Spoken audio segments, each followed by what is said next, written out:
And he said unto me, Write, for these words are true and faithful.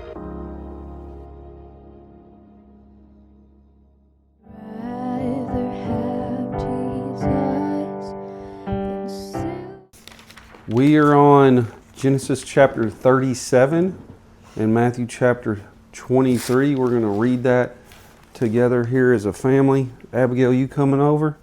I'm getting my water. You're getting your water. So we're on Genesis 37.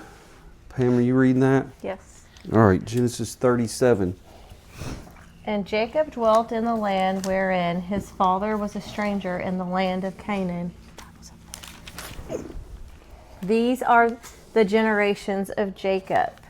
Joseph, being 17 years old, was feeding the flock with his brethren, and the lad was with the sons of Bilhah and with the sons of Zilpah, his father's wives, and Joseph brought unto his father their evil report. Now Israel loved Joseph more than all his children, because he was the son of his old age, and he made him a coat of many colors. And when his brethren saw that their father loved him more than all his brethren, they hated him, and could not speak peaceably unto him. And Joseph dreamed a dream, and he told it his brethren, and they hated him yet the more. And he said unto them, Hear, I pray you, this dream which I have dreamed. For behold, we were binding sheaves in the field, and lo, my sheaf arose, and also stood upright, and behold, your sheaf stood round about, and made obeisance to my sheaf.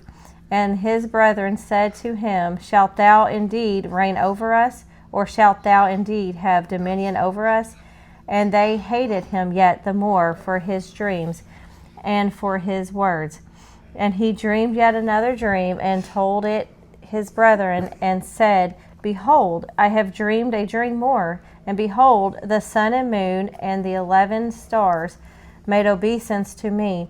And he told it to his father and to his brethren. And his father rebuked him, and said unto him, What is this dream that thou hast dreamed? Shall I and thy mother and thy brethren indeed come to bow down ourselves to thee, to the earth?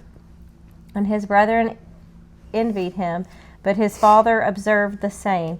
And his brethren went to feed their father's flock in Shechem. And Israel said unto Joseph, Do not thy brethren feed the flock in Shechem? Come, and I will send thee unto them. And he said to him, Here am I. And he said to him, Go, I pray thee, see whether it be well with thy brethren, and well with the flocks, and bring me word again. So he sent him out of the valley of Hebron, and he came to Shechem. And Valley. What else? I don't know what I said. And a certain man found him, and behold, he was wandering in the field. And the man asked him, saying, What seekest thou? And he said, I seek my brethren. Tell me, I pray thee, where they feed their flocks. And the man said, They are departed hence, for I heard them say, Let us go to Dothan. And Joseph went after his brethren, and found them in Dothan. And when they saw him afar off, even before he came near unto them, they conspired against him to slay him. And they said one to another, Behold, this dreamer cometh. Come now, therefore, and let us slay him, and cast him into some pit, and we will say some evil beast hath devoured him, and we shall see what will become of his dreams. And Reuben heard it, and he delivered him out of their hands, and said, Let us not kill him. And Reuben said unto them, Shed no blood, but cast him into this pit that is in the wilderness, and lay no hand upon him, that he might rid him out of their hands, to deliver him to his father again. And it came to pass, when Joseph was come unto the brethren, that they stripped Joseph out of his coat of many colors that was on him, and they took him and cast him into a pit, and the pit was empty, there was no water in it.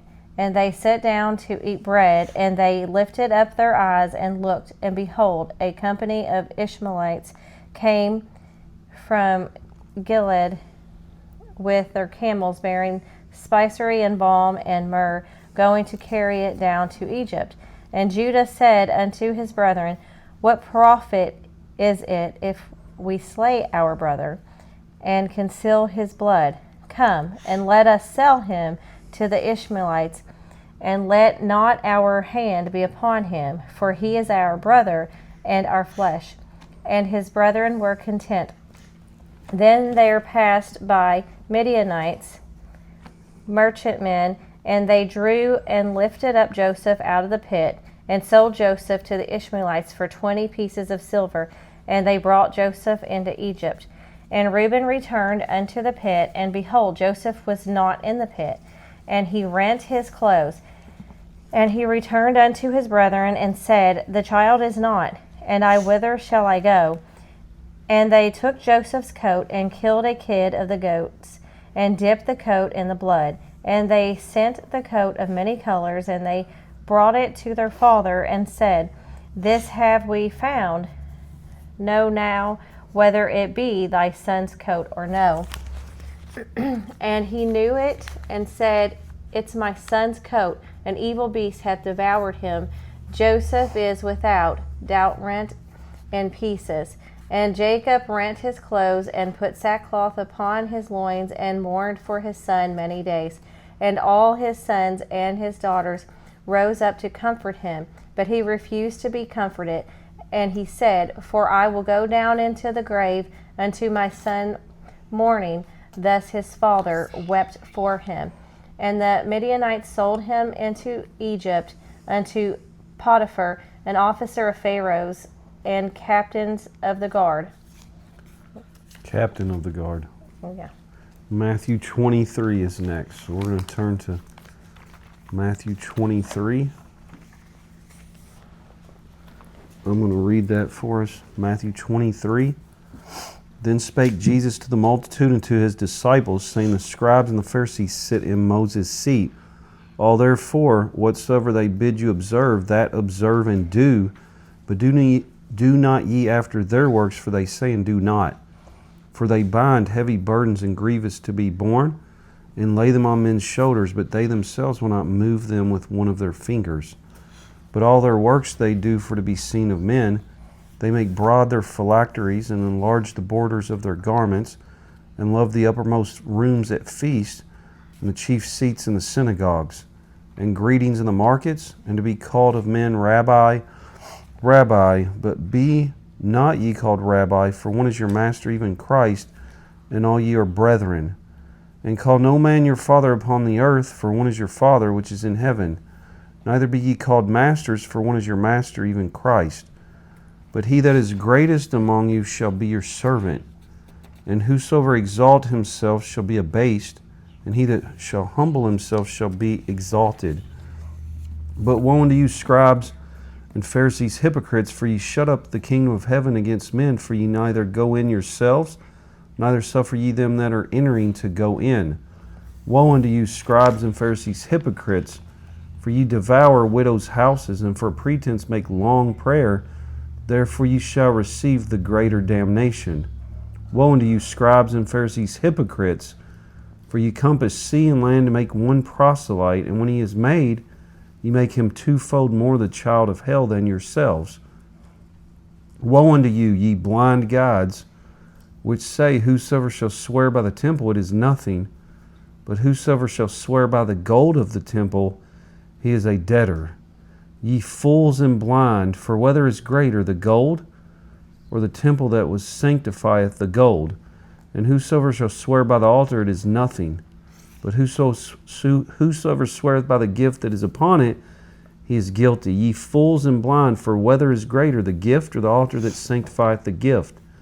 Whoso therefore shall swear by the altar, sweareth by it, and by all things thereon. And whoso shall swear by the temple, sweareth by it, and by him that dwelleth therein. And he that shall swear by heaven, sweareth by the throne of God, and by him that sitteth thereon. Woe unto you, scribes and Pharisees, hypocrites, for ye pay tithe of mint and anise and cumin, and have omitted the weightier matters of the law, judgment, mercy, and faith. These ought ye to have done, and not to leave the other undone.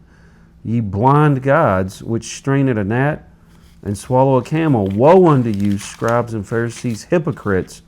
For ye make clean the outside of the cup and of the platter, but within they are full of extortion and excess. Thou blind Pharisee, cleanse first that which is within the cup and platter, that the outside of them may be clean also. Woe unto you, scribes and Pharisees, hypocrites! For ye are like unto whited sepulchres, which indeed appear beautiful outward, but are within full of dead men's bones, and of all uncleanness. Even so ye also outwardly appear righteous unto men, but within ye are full of hypocrisy and iniquity. Woe unto you, scribes and Pharisees, hypocrites, because ye build the tombs of the prophets, and garnish the sepulchres of the righteous, and say, if we had been in the days of our fathers, we would not have been partakers with them in the blood of the prophets. Wherefore ye be witnesses unto yourselves that ye are the children of them which killed the prophets. Fill ye up then the measure of your fathers. Ye serpents, ye generation of vipers, how can ye escape the damnation of hell?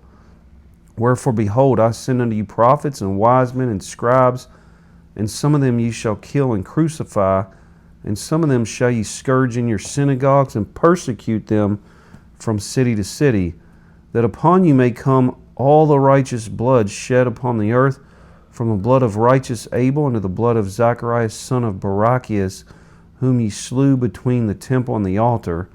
Verily I say unto you, all these things shall come upon this generation. O Jerusalem, Jerusalem, thou that killest the prophets and stonest them which are sent unto thee, how often would I have gathered thy children together, even as a hen gathereth her chickens under her wings, and ye would not. Behold, your house is left unto you desolate. For I say unto you, ye shall not see me henceforth, till ye shall say, blessed is he that cometh in the name of the Lord.